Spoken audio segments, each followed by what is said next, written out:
Muy buenas tardes a todos.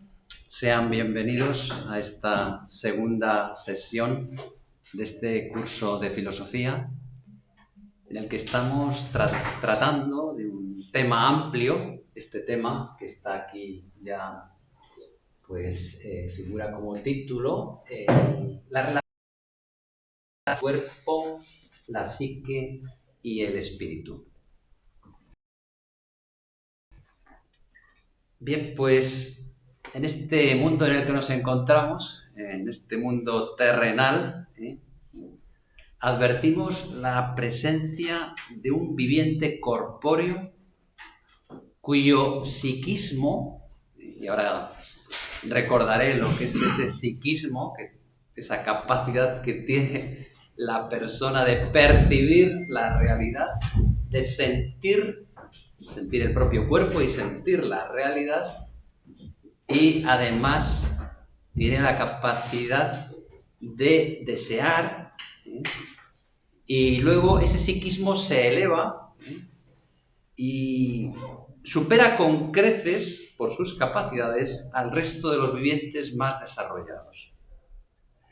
Es el caso del Homo sapiens, ese homínido que piensa, ese ser vivo que es capaz de pensar, que es lo propio del sapiens, del Homo sapiens.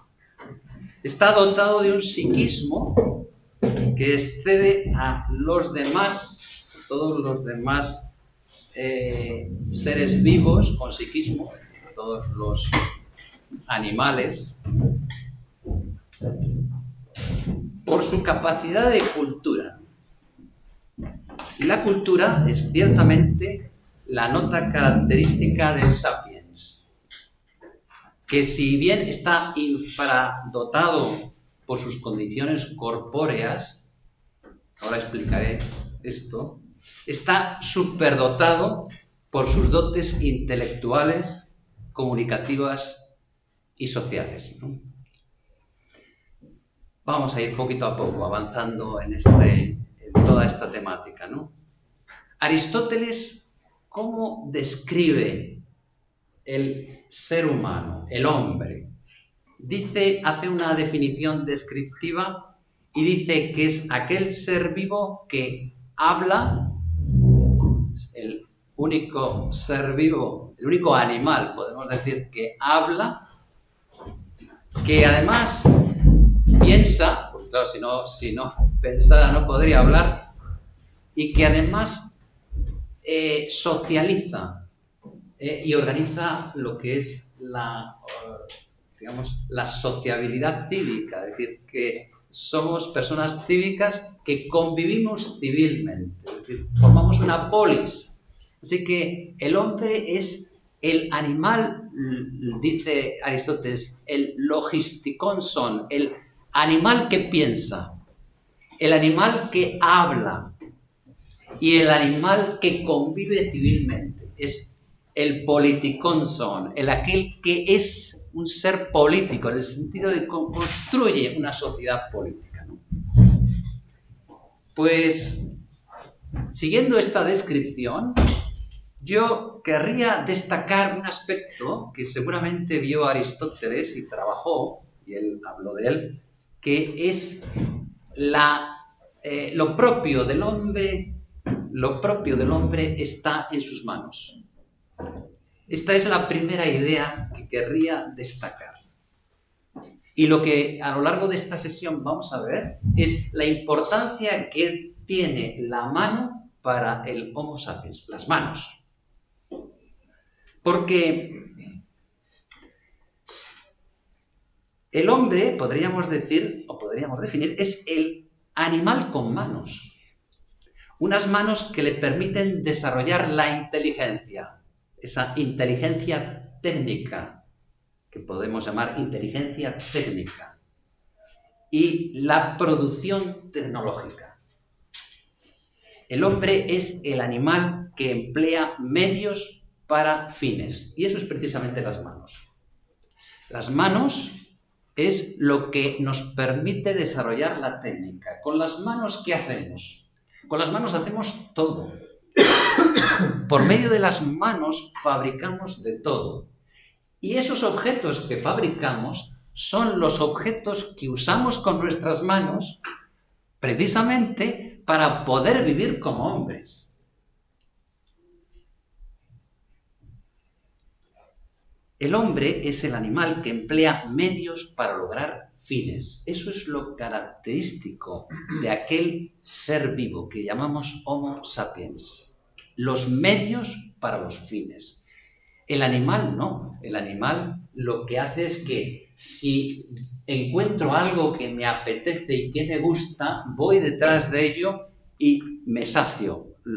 Es decir, tengo un deseo, surge el deseo, logro satisfacer el deseo con una acción directa a la satisfacción del deseo, y una vez que he satisfecho el deseo, ya me detengo, ya he conseguido el fin.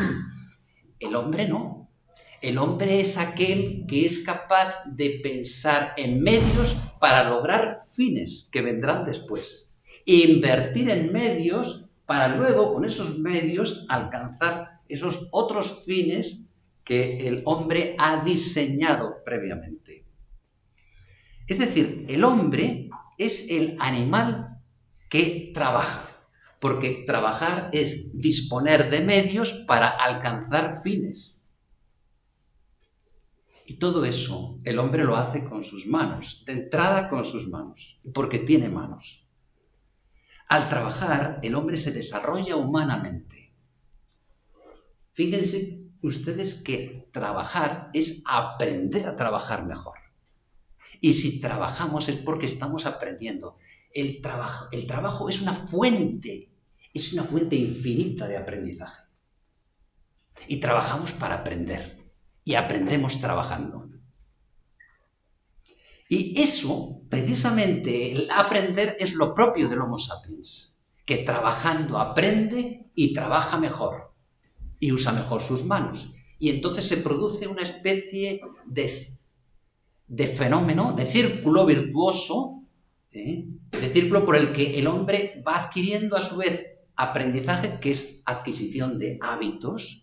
Es decir, el hombre aprende a usar las cosas, usa sus manos y aprende, por tanto, a trabajar. El hombre se cultiva, crece y así se humaniza y vive como hombre. El hombre puede aprender indefinidamente y este crecimiento por medio de hábitos mentales y prácticos, por medio del trabajo, es lo que llamamos cultura. Por tanto, la cultura manifiesta una dimensión humana insólita, que es el espíritu. Lo vamos viendo, ¿verdad? Bueno, pues vamos a ir viendo, vamos a ir profundizando. Ya en la primera sesión tratamos de distinguir lo que son estas tres dimensiones, poco a poco en cada una de ellas. Vamos a ver. ¿Qué es lo que yo deseo en esta sesión profundizar en lo que es el cuerpo? ¿Cuál es la morfología específica del cuerpo humano? Nos podemos preguntar. Pues, en primer lugar, podríamos señalar lo que el nacimiento prematuro. Una de las cosas que llaman la atención es el nacimiento prematuro. ¿Qué significa esto? Pues a mí me llamó mucho la atención cuando, estudiando y preparando esta sesión de libros sobre antropología filosófica, me encuentro con la siguiente sentencia, la siguiente frase. La mujer sapiens, es decir, estamos hablando dentro de la especie Homo sapiens, la hembra. La mujer sapiens es la única entre todas las hembras de mamíferos y homínidos que no puede dar a luz sola a sus crías. ¿Qué significa esto?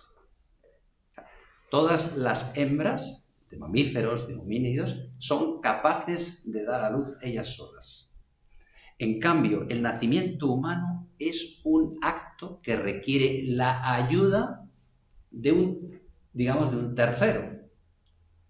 Es decir, el ser humano, el nacimiento humano es un acto social, es un acto que cuenta con la sociabilidad, con la solidaridad del grupo, del entorno social, que hace que la madre pueda encontrar una persona, un ser humano, un sapiens, que le ayude a dar a luz. Y por otro lado, el ser humano nace con una extrema prematuridad comparado con el resto de los mamíferos, de los seres vivos, o sea, de los animales, ¿no? Es decir, el animal, se han visto pues cómo nace un caballito, cómo nace un corderito, cómo nace... Bueno, y enseguida, dice, al cabo de un ratito, está trotando por ahí, está corriendo, está adaptado al medio, está perfectamente situado en el entorno. Y dice, bueno, pero ¿y qué pasa con el Homo sapiens? ¿Qué pasa con ese niño que acaba de nacer? Es un niño que es totalmente indigente. Es decir, necesita un cuidado extremo por parte de su madre. Y tiene que estar la madre con aquel ser que es, para los que estudian zoología comparada, un ser prematuro. ¿Por qué? Porque ya ese ser prematuro ha nacido prematuro para que su madre le acaricie, le bese, por supuesto le alimente y le hable. Y ese cerebro, que está todavía como muy prematuro, está ya siendo formado. Desde luego que ya en el embarazo, pienso que ya la madre está formando de alguna manera el cerebro del niño, porque ya le está de alguna manera preparando. Y cuando nace ya no deja de hablarle y no deja de mostrarle el contacto físico, para que ese niño tan indigente, tan prematuro, empiece ya a tener un contacto rápido con aquello que es la cultura, con aquello que es el espíritu, ¿no? Advertimos así en el carácter marcadamente social y cultural propio del sapiens desde su nacimiento. Pero, sin duda, nos interesa un aspecto muy importante, que es la posición bípeda y erguida del Homo sapiens. ¿Por qué el Homo sapiens es bípedo y es erguido? Vamos a ver qué ocurre con el resto de los mamíferos. Dice, la postura anatómica de los animales, pensemos en una vaca, pensemos en un cordero, pensemos en una cabra, pensemos en un tigre, en un león, en un leopardo, pensemos en un antílope. Todo lo que es la anatomía zoológica de un ser vivo, de un animal, nos muestra que el animal está anatómicamente predispuesto para su actividad en el entorno, en el hábitat, en el medio donde ese animal está de alguna manera diseñado para ese medio. Y cada animal tiene de alguna manera su entorno propio, ¿no? Entonces, el animal tiene que correr. Muchas veces, en el caso del animal que caza, el animal depredador, es un animal que se gana la vida cazando. Por tanto, tiene que estar preparado y sus garras, es decir, sus extremidades delanteras, tienen que servirle para el movimiento, para la caza, o para subirse a un árbol. O, bueno, los animales que son herbívoros, pues ahí están, a lo mejor están todo el día andando en un terreno. Una oveja, por ejemplo, tiene que estar en un terreno relativamente pequeño y tiene que ir al pasto, y ahí está en el pasto, y está todo el día en el pasto. Y luego está todo el día comiendo y todo el día haciendo la digestión de la comida. Y no tiene más que hacer. Pero fíjense la diferencia entre el herbívoro y el carnívoro. El carnívoro, en cambio, tiene que buscar la presa, tiene que correr y tiene que andar por el... Claro, necesita todas sus extremidades para toda esa función, para poder sobrevivir, porque al final la ley que mantiene y que defiende, que está detrás de todo esto, es la ley de la supervivencia.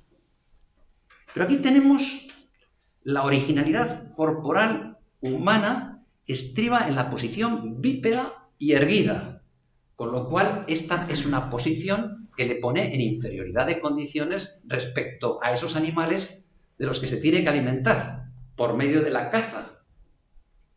Entonces, ¿cómo se salva el Homo sapiens? ¿Cómo ha podido sobrevivir el Homo sapiens? ¿Cómo hemos podido, después de estos 100, 200.000 años, estar aquí nosotros? ¿Cómo hemos podido sobrevivir con estas condiciones, en esta postura bípeda y erguida? Pues lo que es llamativo y sorprende es la inadaptación al medio, la llamada inespecialización, la independencia del medio. El Homo sapiens es aquel ser vivo, aquel animal que está inespecializado para vivir en un determinado hábitat. ¿Por qué? Porque es capaz de adaptarse a todo tipo de medios. Su capacidad manual y su inteligencia técnica le permiten encontrar medios y modos inteligentes para todo tipo de situaciones. ¿Qué es lo que le salva al Homo sapiens para sobrevivir en un entorno adverso, para poder cazar y para poder alimentarse? Lo que le salva son las manos. Precisamente está erguido para dejar libre las manos. Precisamente porque para poder tener manos es necesario que nuestras manos no se dediquen al movimiento, no tengamos que vivir pegados al entorno, con las 4 extremidades pegados al terreno y poder utilizar las extremidades superiores como para lo que lo utilizan el resto de los mamíferos. Quedan liberadas las manos. Y gracias a que las manos quedan liberadas, las manos humanas tienen esta capacidad, que es la capacidad prensil, ¿no? De los dedos, ¿no? Que es lo que luego me dedicaré un poquito más a profundizar en esto, ¿no? La posición bípeda y erguida permite que las manos queden liberadas de ejercer la sujeción y el impulso corporal para especializarse en otras tareas. La posición erguida dispone al sapiens para el trabajo y para la relación social. Vamos a seguir con las especificaciones anatómicas del Homo sapiens. Entonces, lo que vemos, por una parte, es el tema de las manos, ¿verdad? Y toda la influencia y toda la capacidad y todo el significado antropológico que tienen las manos, ¿no? La cualidad prensil de los dedos de las manos hacen que la mano sea el instrumento de los instrumentos. Lo que la llamaban los latinos, los medievales, la llamaban el órgano. Porque es el órgano, es la mano, las manos, que sirven para que todo podamos utilizar las manos para todo tipo de instrumentos y podamos, por tanto, ser el homo técnico, ¿verdad? El ser técnico, el animal técnico, ¿verdad? Que es el hombre por antonomasia, ¿no? Bueno, junto a las manos, quiero ahora referirme, y luego seguiré con en el tema de lo que es la capacidad bucal. Esto es otra de las características de ese ser vivo que es el hombre. Es decir, la boca. Fíjense ustedes que la boca humana es, comparada con el resto de las bocas animales, es de una sutileza, de una finura o de una delicadeza, como lo queramos llamar, asombrosa.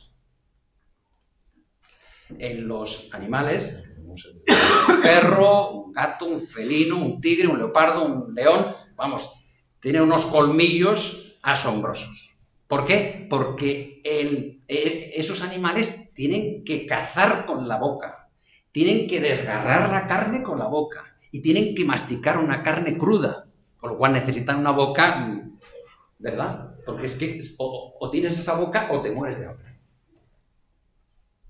salvo que seas un herbívoro, y todo lo que tendrás es un estómago increíble, porque tienes que digerir la celulosa de las plantas y eso necesita una digestión larguísima. Con lo cual, lo que vemos en los animales cazadores y en el hombre es que el tamaño del aparato digestivo es mucho menor que en los herbívoros. En los herbívoros o sea, que hay los cazadores, los animales cazadores, entre los que nos encontramos el Homo sapiens, tenemos un aparato digestivo más adecuado a la carne, porque la carne da proteínas. Y claro, las proteínas son muy útiles, ¿no? No necesitamos solo alimentarnos de vegetal, sino que la proteína nos da precisamente todos los aminoácidos, la carne nos da las proteínas y los aminoácidos que necesitamos para todo lo que es la constitución física, ¿no? Y también energética, porque junto con la carne está la grasa, y la grasa, todos lo sabemos, es el alimento de la energía, ¿no? A diferencia de lo que es la proteína, que es el alimento de la estructura anatómica, ¿no? Bien, aquí tenemos la boca, una boca delicadísima, pero es una boca, un aparato bucal, junto con lo que son las cuerdas vocales, la dentadura, la lengua y los labios. ¿Para qué? Pues para el lenguaje oral, que es el lenguaje básico. Fíjense ustedes que la boca es el primer instrumento técnico, probablemente junto con la mano o incluso posteriormente a la mano, porque ahora vamos a ver algo que es un elemento técnico, pero muy importante, porque la boca permite el lenguaje oral, permite la comunicación, permite que el hombre hable, y cuando el hombre empieza a hablar, empieza a pensar. Hay una relación entre habla y pensamiento. Lo primero que hay que hacer con un niño es hablarle y hablarle y hablarle. Y si el niño empieza a hablar, entonces empezará a pensar. Si no tiene lenguaje, no pensará nunca. Lo primero es el lenguaje. El lenguaje, que son sonidos significativos y que por tanto hacen que la mente empiece a producir pensamientos e ideas, ¿no? Bien, pues, ¿por qué pudo sobrevivir el Sapiens? Pues el Sapiens pudo sobrevivir y puede sobrevivir gracias a la caza. Bueno, la caza, y luego ya hemos pasado de la caza, hemos pasado a otro tipo de empresas, ¿no? y de producción, ¿no? Ahora, ¿cómo cazaban nuestros ancestros? Pues cazaban en grupos pequeños, es decir, se comunicaban entre ellos, pero actuaban con utensilios. Para cazar es fundamental tener una lanza. Entonces se han encontrado, ustedes sabrán, porque todo esto es dominio público, pues que nuestros Neandertales, por ejemplo, ya producía unas lanzas que se han encontrado de hace un montón de años y que gracias a esas, junto a las cazas, pues se han encontrado restos óseos de animales, o sea que ya se han encontrado cuáles son esos instrumentos técnicos que sirvieron a nuestros ancestros para la caza. Pero luego además se han descubierto, lógicamente, pues todo tipo de piedras afiladas, sílice de diversos materiales, con los cuales el hombre podía no solo cazar, sino además cortar y poder luego, una vez que ya puedes cortar, puedes comerte la carne. Pero hace falta algo más, que es otro elemento técnico importante, ¿no? ¿Cómo pudieron cazar? Pues pudieron cazar gracias a la técnica de la lanza, de los cuchillos, de los machetes, de los elementos afilados que pudieron construir, ¿no? Entonces, fueron las manos las que permitieron a nuestros ancestros remotos la fabricación y el uso de utensilios para la caza de animales y la obtención de carne rica en proteínas e idónea para el mantenimiento y el crecimiento físico. Luego, la dentadura del Sapiens no era capaz de comer la carne cruda, pero el dominio del fuego, y aquí está el segundo elemento técnico clave, el fuego. Fíjense ustedes, porque no es nada difícil saber que ya las evidencias de un amplio control del fuego por parte de los humanos anatómicamente modernos se remonta aproximadamente a hace 125.000 años. Hay restos fósiles, tenemos, de que ya hace 125.000 años ya el Homo sapiens estaba familiarizado con el uso del fuego, ¿no? Ahora sí, ya con el fuego puedo asar la carne. Ya con el fuego puedo comer y puedo alimentarme, porque puedo asar esa carne y ya no tengo que masticarla cruda, y por tanto mi dentadura guarda relación con las manos y guarda relación con la técnica del uso del fuego, lo que se llama la domesticación. Exactamente. Del fuego. Domesticar el fuego, ese fue verdaderamente una proeza.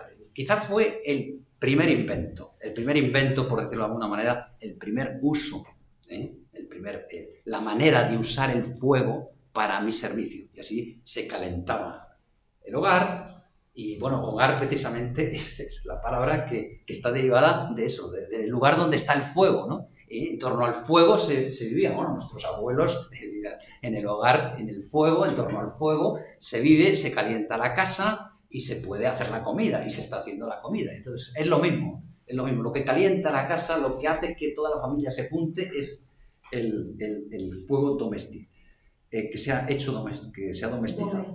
Domesticación, exactamente. Bien, pues junto a eso hay que hablar del tamaño, ya lo he hablado, del tamaño del estómago, ¿no? Y del aparato digestivo. Es sorprendente, pero se ha visto una relación entre los homínidos, ¿no?, inversa entre tamaño del estómago y tamaño del cerebro.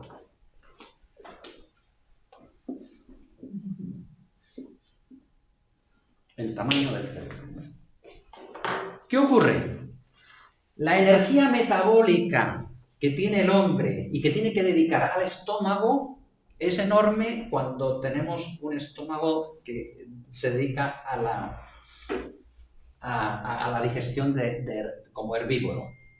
En cambio, aquel estómago de un ser que va disminuyendo permite un metabolismo superior para el cerebro. A ver si consigo yo explicarme bien, ¿no? Es decir, aquellos homínidos que tienen menos estómago tienen más cerebro. Los homínidos que tienen menos estómago tienen más cerebro, ¿no? Más tamaño cerebral.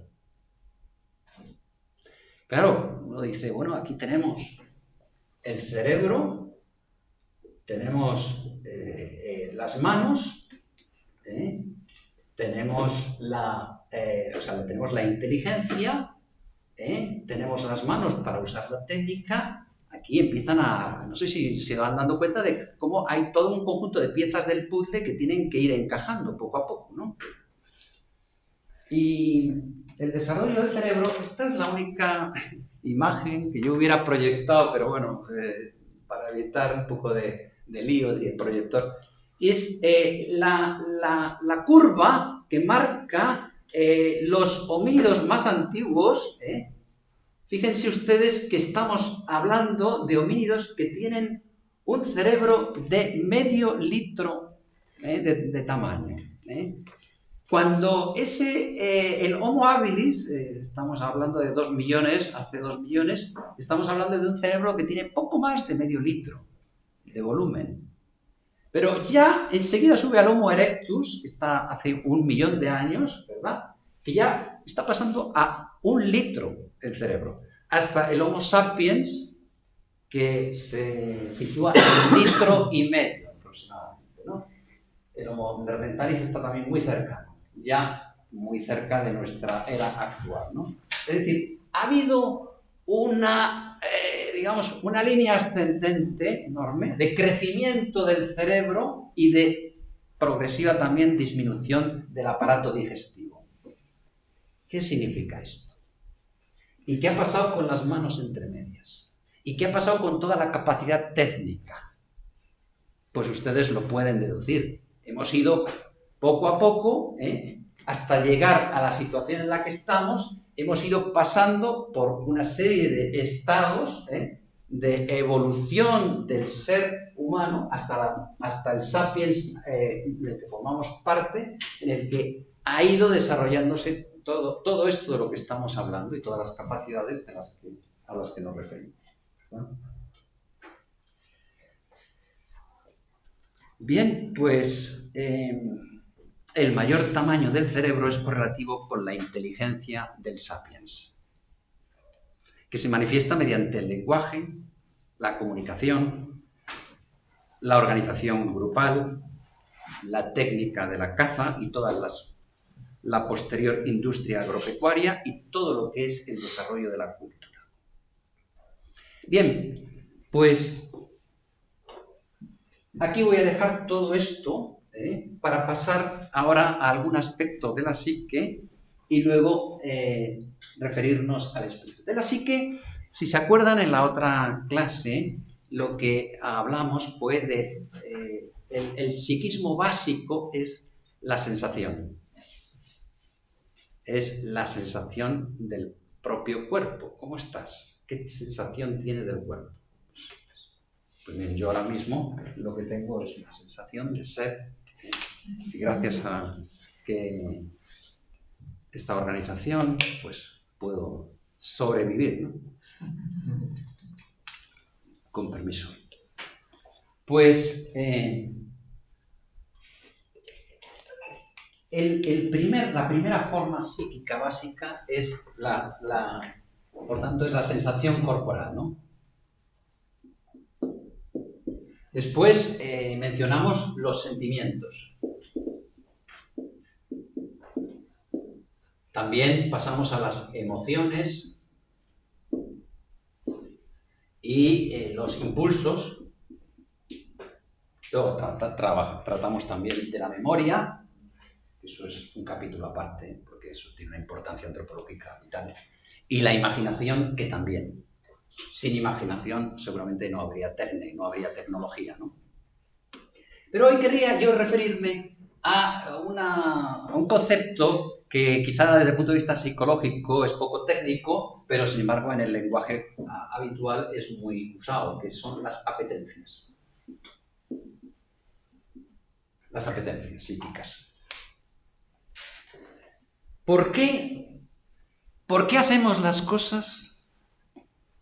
Y si preguntáramos a los animales y nos pudieran responder, dirían, porque nos apetece. Pero aquí en el sentido fuerte de la palabra apetencia, porque tengo una impulsividad tremenda. Vamos a ver, el animal se pone a cazar porque tiene unas ganas de comer tremendas. Tiene hambre. Y cuando el animal tiene hambre dice, ¿por qué me voy a tomar la molestia de cazar? Fíjense ustedes que hemos visto tantos documentales, ¿verdad? Cazar es un trabajo, ¿no? ¿Por qué la oveja está todo el día pastando y comiendo hierba? Mira que es aburrido. Y la vaca lo mismo, ¿no? Bueno, pues porque les apetece, porque lo necesitan, porque el cuerpo se lo pide. Así que el Homo sapiens, en cuanto ser vivo, también tiene apetencias. Y las apetencias son fundamentales, porque las apetencias dan razón. Aquí estoy viendo yo a personas profesionales de la psicología. Las apetencias forman parte de lo que el ser vivo le impulsa, ¿verdad? Tiene la impulsividad y el deseo para satisfacer un deseo, una necesidad biológica fundamental, que es la de nutrirme, que es la de... y eso se traslada al hambre, al deseo de hambre, al impulso de hambre, a la apetencia de hambre, como se quiera llamar, ¿verdad? Entonces, ¿qué pasa? Que nosotros percibimos, aquí me he dejado una cosa muy importante que es la percepción, aquí en medio. Percibimos la percepción, ¿no? Nosotros percibimos la realidad. Ahora, la realidad percibida produce siempre o va acompañada de sentimientos. Cuando yo me levanto por la mañana y abro el frigorífico y veo que hay algo, ¿verdad? Hay un buen pastel en el frigorífico, me lleno de satisfacción. Tenía hambre, o veo mi jarra de leche fresquita, o mi colacao ya está ahí preparado, lo que sea, ¿verdad? Y si llego ahora a casa y lo que tengo es una sed tremenda y abro el frigorífico y veo una cerveza, ¿qué ocurre? Que se me pone una sonrisa impresionante, ¿verdad? Es decir, siempre cuando percibimos, sentimos. Sentimos. ¿Y qué sentimos? ¿Agrado o desagrado? Fundamentalmente todos los sentimientos son sentimientos de agrado o son sentimientos de desagrado. Pero ese agrado no se queda ahí en mero agrado, sino que moviliza a la persona, a la apetencia. Como resulta que veo una cerveza y veo agrado, entonces tomo la cerveza y me la bebo. ¿Por qué? Porque me apetece. Es decir, la apetencia es lo que nos pone en marcha. Y como todos tenemos apetencias, que es el recuerdo de experiencias agradables, queremos repetir. Siempre que hemos tenido una experiencia agradable, quiero repetir. ¿Por qué? Porque me apetece. Y, lógicamente, habrá muchas cosas que no nos apetecen y por eso las detestamos. ¿Cuál es el drama de unos padres con su hijo? Que el niño le apetece todo y además, si sabe que insistiendo y llorando pues consigue lo que le apetece, entonces llora y llora y llora y pide y vuelve a pedir insaciablemente, ¿no? ¿Cuál es el reto de la educación? El reto de la educación consiste en dominar la apetencia. Dominus, el Señor, ser señores de nuestras apetencias. El animal está aquí y vive aquí, encerrado en la apetencia, y no desea más que lograr satisfacer la apetencia. Aquí está el nivel del animal. Aquí está el límite del animal. Entonces, las apetencias son muy importantes porque las apetencias son lo que nos permite darle al cuerpo lo que necesita y así sobrevivir. Detrás de la apetencia está el instinto de conservación, tanto a nivel individual como la apetencia que va detrás del deseo de satisfacer la apetencia sexual para proteger la especie. Bien, si yo me detuviera aquí, me habría detenido en el ámbito de lo que es la psicología animal. Pero nosotros tenemos que situarnos también en el ámbito del espíritu. Y ya lo hemos empezado a hacer. ¿Por qué? Porque hemos visto que el niño, sobre todo, está en este ámbito. Está en el ámbito sensible. Todavía no se ha desarrollado la cultura. ¿Qué es lo que tienen que hacer los padres y educadores? Desarrollar el espíritu del niño, la cultura. Detrás del espíritu está la cultura. Entonces tienen que enseñar al niño a refrenar el deseo, la apetencia. Y con razones, al principio sin razones, pero luego con razones, y poquito a poco el niño tiene que ir aprendiendo a que tiene que haber un horario de comidas, que tiene que comerse lo que no le apetece, porque es importante para él comer eso que no le apetece, pero que es muy necesario para su alimentación. Y voy a pasar ya, por tanto, a lo que es el espíritu, ¿no? Vamos a ver, hay una experiencia que es la experiencia de los niños. Los niños desde temprana edad empiezan a tener un inmenso deseo de saber y comprender. Yo pensaba que era más adelante, pero según los expertos dicen que entre los 2 y los 4 años de edad se despierta el deseo de saber y de preguntar el porqué de todo lo que les pasa, de todo lo que observan y de todo lo que escuchan los niños, ¿verdad? Y los padres saben que el niño empieza a preguntar y es que desea saberlo todo. ¿Y por qué? ¿Y por qué? ¿Y por qué? Y dice, bueno, pero ¿qué niño es este que no hace más que darme la... Claro, sería un error, ¿no? Decir, pues porque sí, o porque te lo digo yo, o porque... No, ese es el gran momento en el que el niño está deseoso ya a sus 2, 3, 4 años de decirte, tengo espíritu, tengo ganas de pensar, tengo ganas de entender, tengo ganas de comprender y quiero que tú no solo me des caramelos y comida y me satisfagas mis apetencias sensoriales y psíquicas, sino que además satisfagas mis apetencias espirituales, culturales. Bien, pues, ¿qué es educar? ¿Y qué es lo que todos desde niño hemos aprendido? Pues lo primero que hemos aprendido es hablar, probablemente, ¿no? Papá, mamá. Es decir, el niño tiene que aprender a hablar y está en una escuela de hablar constante, ¿verdad? Después ya empezamos a aprender otras cosas, y empezamos a aprender a convivir con los hermanos y aprendemos a pedir las cosas por favor y aprendemos a socializar y aprendemos a convivir y así ya vamos aprendiendo a escribir y a calcular y después empezamos a tener conocimientos, pues los conocimientos básicos que en las escuelas se enseñan, en los colegios y en los institutos y en las universidades. Todo lo que es el saber, ¿verdad? Que es algo colosal, que es la cultura en la que vivimos, ¿no? Es decir, el espíritu es todo lo que de alguna manera hace que el hombre no se quede solo en el ámbito de su naturaleza. Y estamos hablando de la naturaleza corpóreo, psicocorpórea, psicosomática, ¿no? No se quede aquí, sino que dé el paso a lo que es propio del sapiens, que es el hacer las cosas con libertad y por tanto con comprensión y con sentido. Y lo que necesita desde niño, lo que necesita el sapiens desde niño, es encontrar el sentido de la vida, el sentido por el que trabajar, el sentido por el que luchar. ¿Por qué? ¿Por qué vivo? ¿Y por qué tengo que trabajar? ¿Y por qué tengo que ceder lo mío al otro? ¿Y por qué tengo que aguantarme las ganas? Pues todo eso es precisamente la cultura. Bueno, y eso pues nos lleva a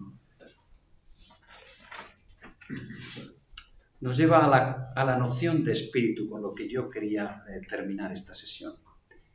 Por espíritu humano entendemos el ámbito interior de la persona, donde se fraguan los conocimientos, los juicios, las valoraciones, las decisiones, todo esto que ahora trataré de sistematizar de una manera sencilla y rápida. El espíritu nos otorga la capacidad de adquirir cultura y ser libres. Y por cultura estamos hablando de este sentido amplio, de todo lo que hace que el hombre sea y viva como hombre, ¿no? Y lo podemos, esquematizar de una manera muy sencilla, porque luego el resto del curso, de alguna manera, va a ser el desarrollo de todo esto.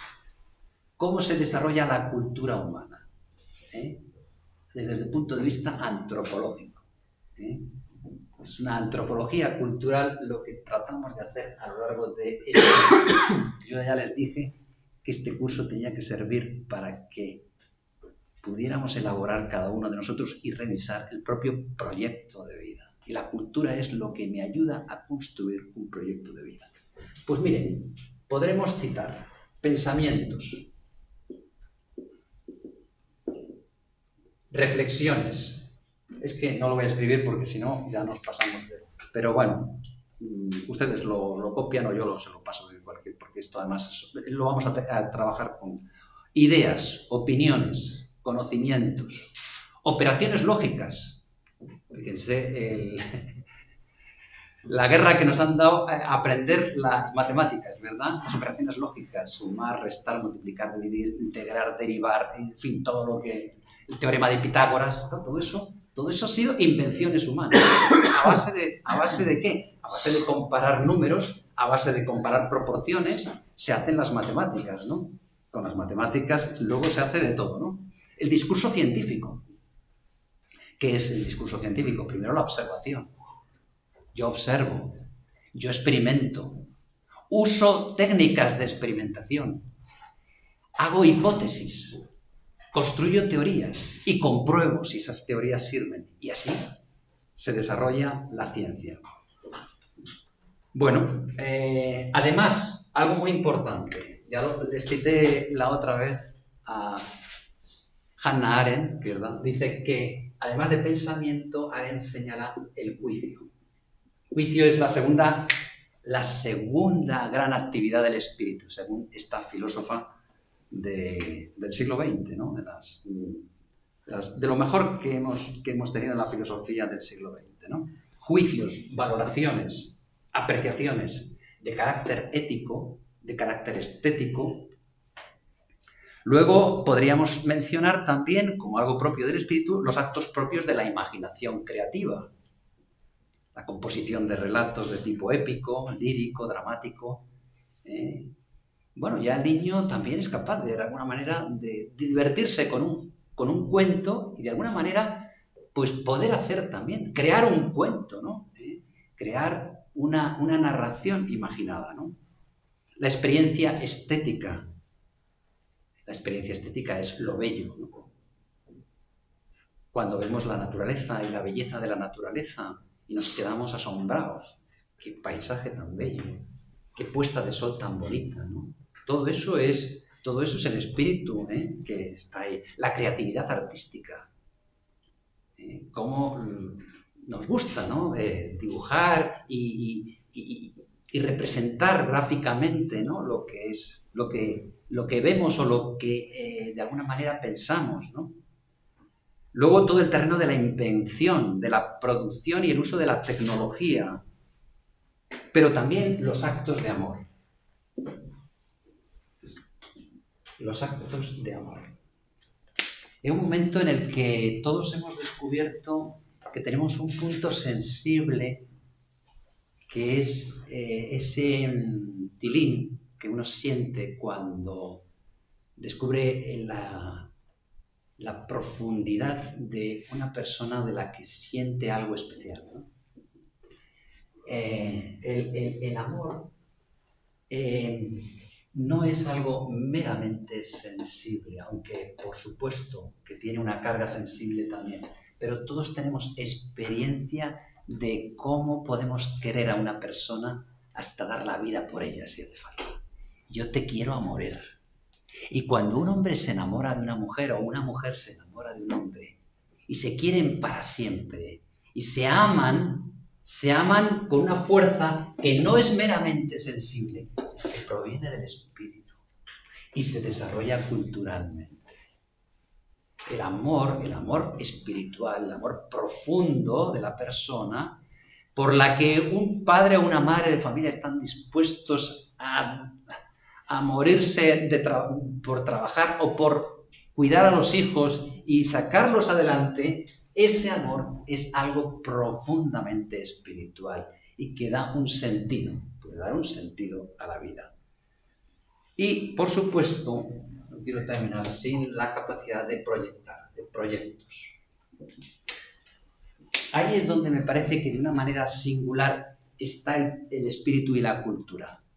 El ser capaz de hacer un proyecto y ser capaz de comprometerme en un proyecto. Oiga, es que yo quiero trabajar en esta empresa, es que yo quiero ser médico y voy a estar 9, 10, 12 años estudiando para ser médico. Y luego voy a entrar en un hospital, que es el sueño de mi vida, o voy a poner una clínica y voy a dedicarme toda mi vida a un proyecto que se llama ser médico. Esto es ser humano. Tener un proyecto y ser capaz de comprometer mi vida, es decir, de ser capaz de hacerme una promesa a mí mismo. Ser capaz también de hacerle una promesa a una persona, ¿sí? Y mantener esa promesa toda una vida. Eso es profundamente humano. Eso es lo más alto. quizá de lo más alto, eso ya lo tienen ustedes que discutir o decidir, eso yo se lo dejo ahí, ¿no? Bien, pues con esto vamos a terminar ya la clase.